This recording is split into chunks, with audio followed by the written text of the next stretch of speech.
What's up, everyone? Welcome to Power Play with CJ Prospect Profiles.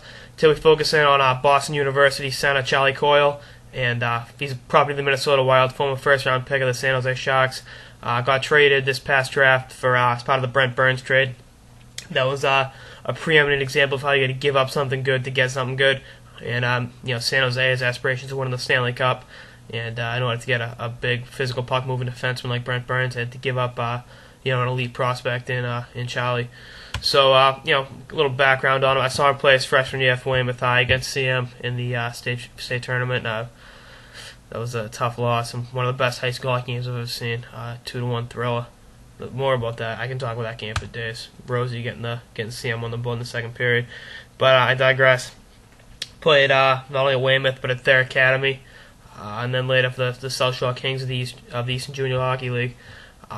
Was the EJ's highest drafted player ever, and for good reason. He had 63 points in 42 games in his 1 year with the Kings, and led them to the championship game of the Eastern Junior League. At BU last year, had 26 points in 37 games as a freshman forward, which is outstanding. Showed also his defensive awareness and the two-way game that he plays and brings to the table.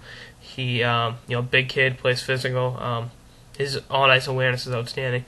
He's, great along the boards and making a great pass from behind the net, the corners, and the boards, and brings a little bit of a David Backus, so to speak. I think Backus is more of a goal scorer, where Coyle's a setup man and excels making the guys around him better, making his teammates, more proficient offensively. Excuse me. When I was home last week, 2 weeks ago against UNH, he's the best player on the ice without impacting the stat sheet, and he can do that. Whether or not he makes the NHL as a top six forward remains to be seen, but I think he's got a definite roster spot down the line in Minnesota for his two-way acumen, which is something you don't see in a lot of young players.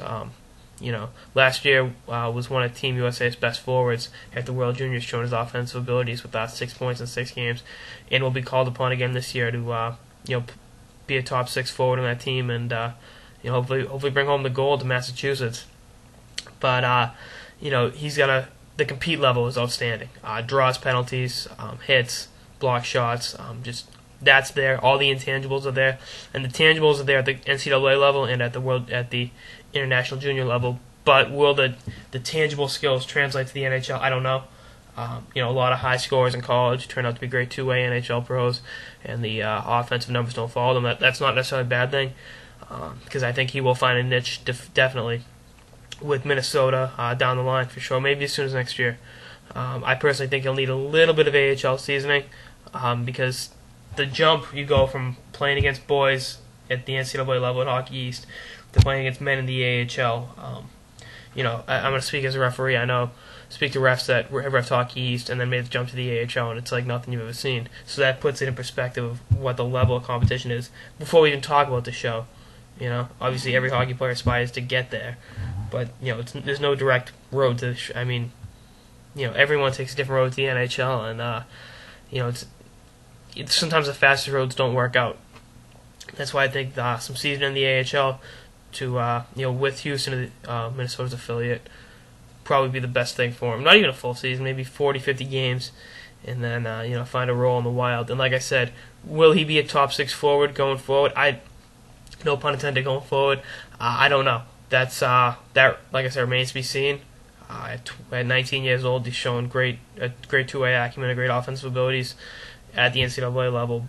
But let's see how it pans out in the pros. But I mean, he very well could be. Hands like his with the compete level don't grow on trees, and and I think Minnesota really, their cupboard was dry in terms of high-end prospects. Bringing him in, drafting Zach Phillips of the Memorial Cup champions St. John Sea Dogs puts more of an onus on the future. Their rebuilding organization. Now they brought in Setaguchi and the fucking all-star Danny Heatley, but they want to build for the future and build a winner in the state of hockey, which as much as biasly towards Massachusetts, Minnesota really is the state of hockey. When you look at the guys they've sent to the pros over the years, it's like, wow, I thought we had it good, Massachusetts, and whoops, we really don't have anything on Minnesota, and that's hopefully we'll catch them someday. Guys like Charlie Coyle and Chicago first round pick Kevin Hayes leading the way. We probably will. That's it for this edition of Prospect Profiles on the Power Play with CJ. Stay tuned for more of them. It's the cold. It's the cold medicines off my game. For more of them going forward. Later.